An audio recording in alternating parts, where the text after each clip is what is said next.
Honorable Speaker, honorable members, and the people of South Africa, we rise this morning not as a party, but as a voice of the betrayed nation, deeply wounded by the rot that defines our practice and intelligence community.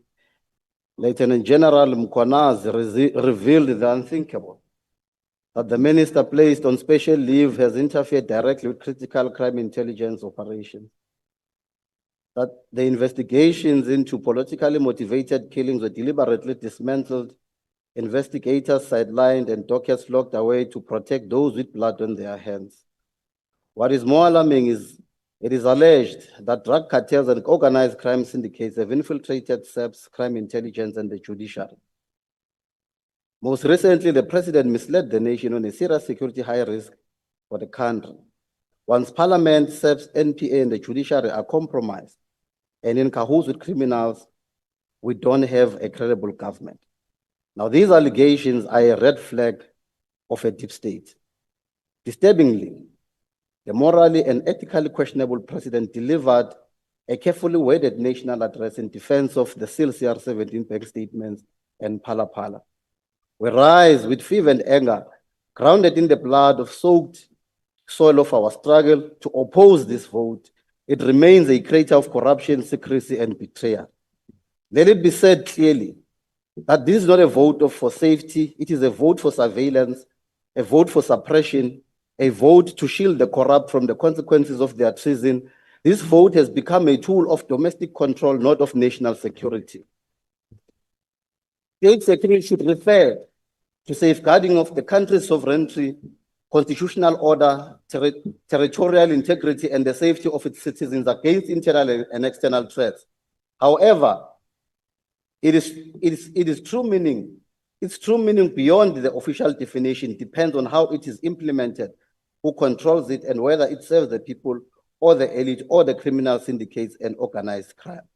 The Zondo Commission exposed how state security was abused to target progressive forces for refusing to conform to elite pressure and influence that discriminated against the majority in their land and failed to uphold the founding principles of the Freedom Charter.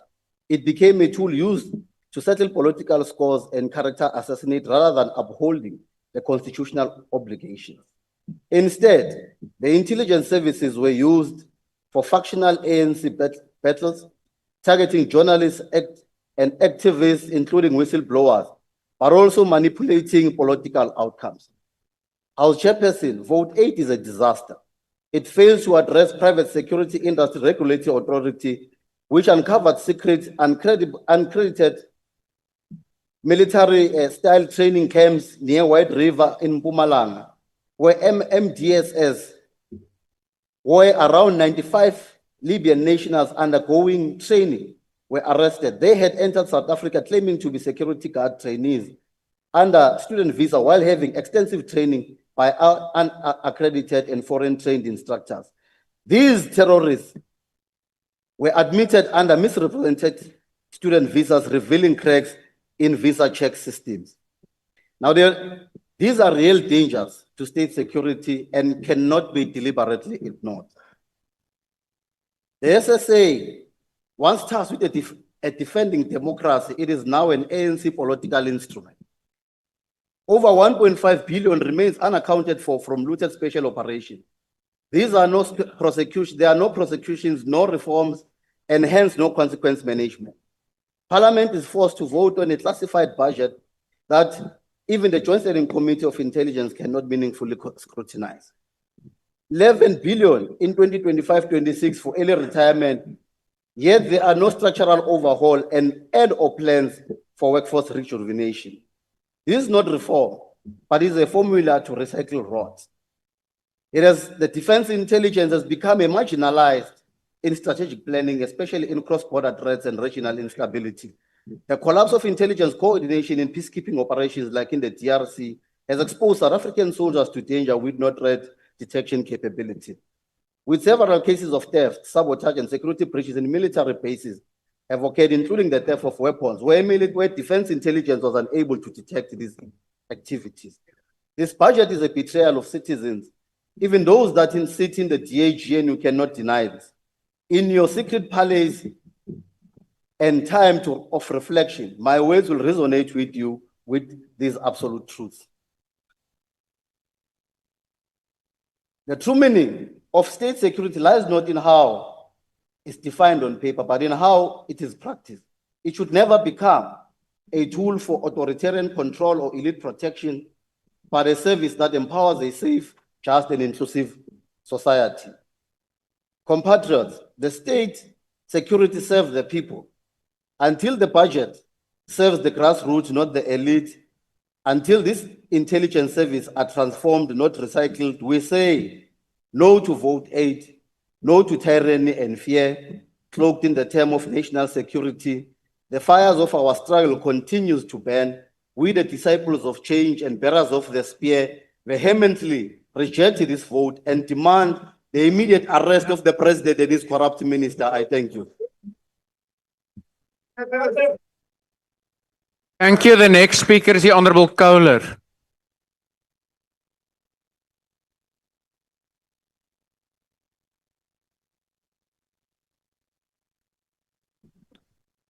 Thank you, Chair.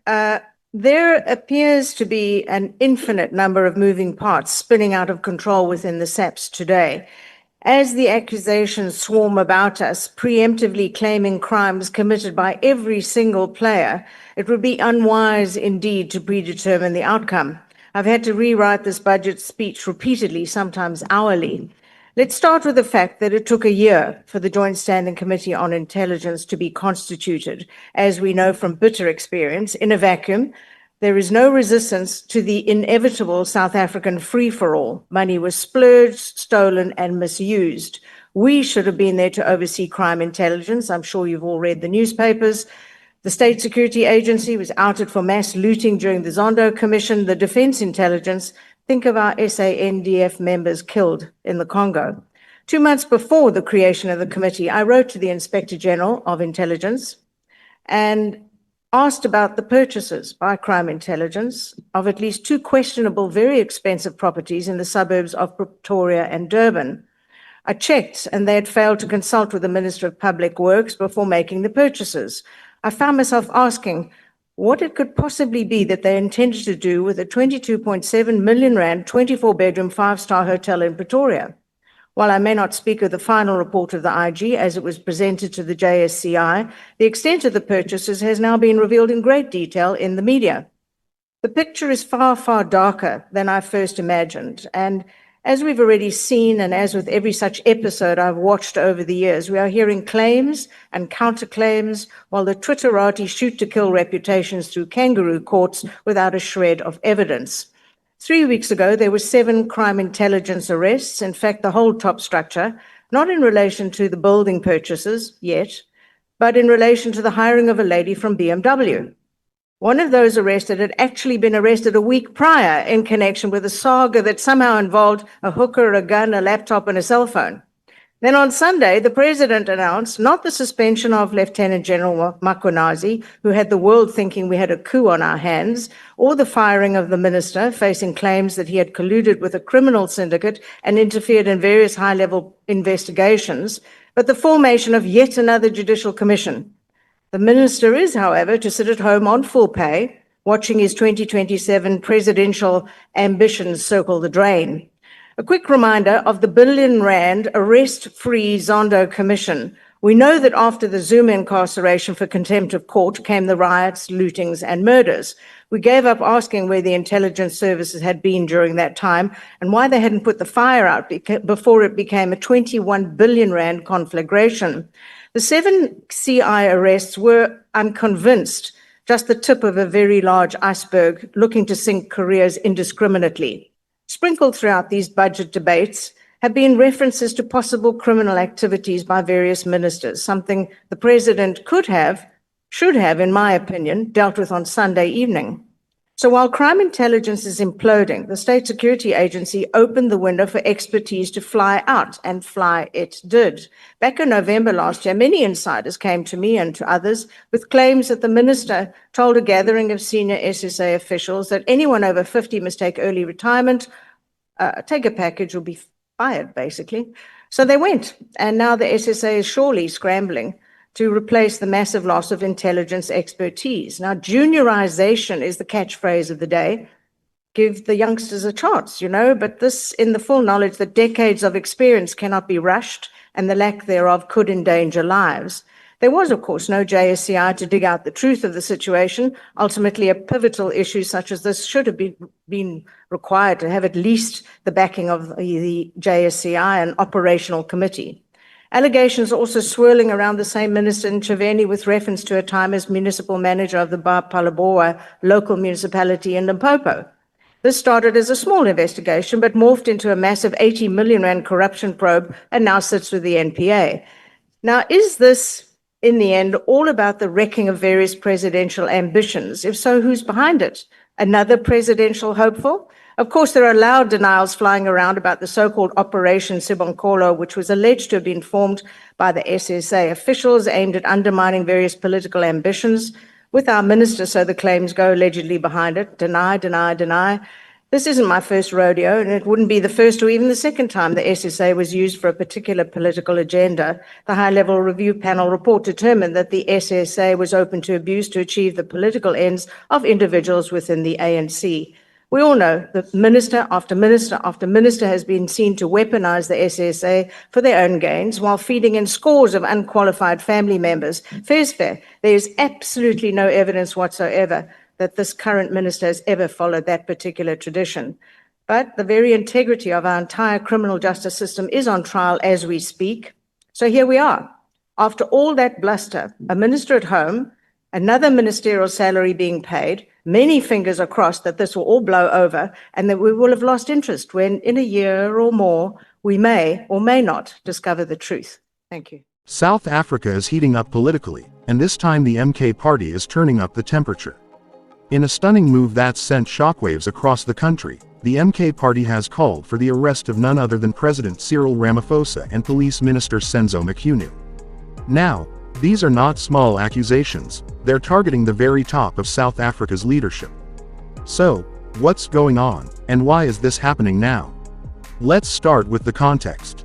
Over the past few weeks, there's been rising tension in the country surrounding alleged corruption, political interference, and a growing distrust in law enforcement leadership. At the center of this storm is KwaZulu-Natal's Police Commissioner, Lieutenant General Nhlanhla Mkhwanazi. He made headlines when he publicly accused senior government officials, including Minister Senzo Mchunu, of interfering in sensitive investigations and having questionable links to criminal syndicates. Those claims alone were enough to trigger a national debate. But the MK party, which has been positioning itself as the voice of disillusioned citizens, took things further.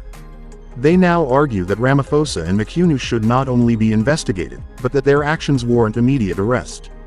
And this isn't just political noise. The MK party insists that the safety of whistleblowers like Mkhwanazi is at risk as long as those in power remain untouched. So, what is the basis of the MK party's call for arrest? They point to what they call a deliberate cover-up, where high-level figures within SAPS and the presidency allegedly suppressed investigations that could expose networks of criminality operating within the state. According to them, the very institutions meant to protect South Africans are being weaponized to shield the politically connected. But critics are pushing back. Some say the MK party is using populist rhetoric to stir emotions and score political points. Others argue that without concrete evidence, calls for arresting the sitting president are not just unrealistic, they're dangerous and could destabilize the country further. Still, supporters of the MK party believe that this bold stance is exactly what's needed in a system plagued by impunity. This brings us to a bigger question: how did we get here? Public trust in state institutions has been slowly eroding. From the State Capture Commission to the Marikana massacre, South Africans have seen repeated examples of how power can be abused. The MK party is tapping into that national frustration, especially in communities where crime is rampant and justice feels out of reach. Meanwhile, President Ramaphosa has placed Minister Mchunu on special leave and announced the formation of a judicial commission of inquiry to investigate the allegations. But for many, that's not good enough. They say commissions take too long, cost too much, and rarely lead to real accountability. The MK party, reflecting that impatience, wants swift and decisive action. And what about the legal implications? Can a political party actually demand the arrest of a sitting president? Technically, no. Arrests require legal processes, evidence, and judicial oversight. But symbolically, this demand is powerful. It shows how deep the cracks are in South Africa's political landscape. It's a signal that even within liberation movements, there's a war over values, loyalty, and the future of governance. As all of this unfolds, ordinary citizens are left to navigate a minefield of information, accusations, and political theater. Some are hopeful that all this pressure will lead to reform. Others fear it may spiral into more division and unrest. Either way, the MK party's latest move has added serious fuel to an already burning fire.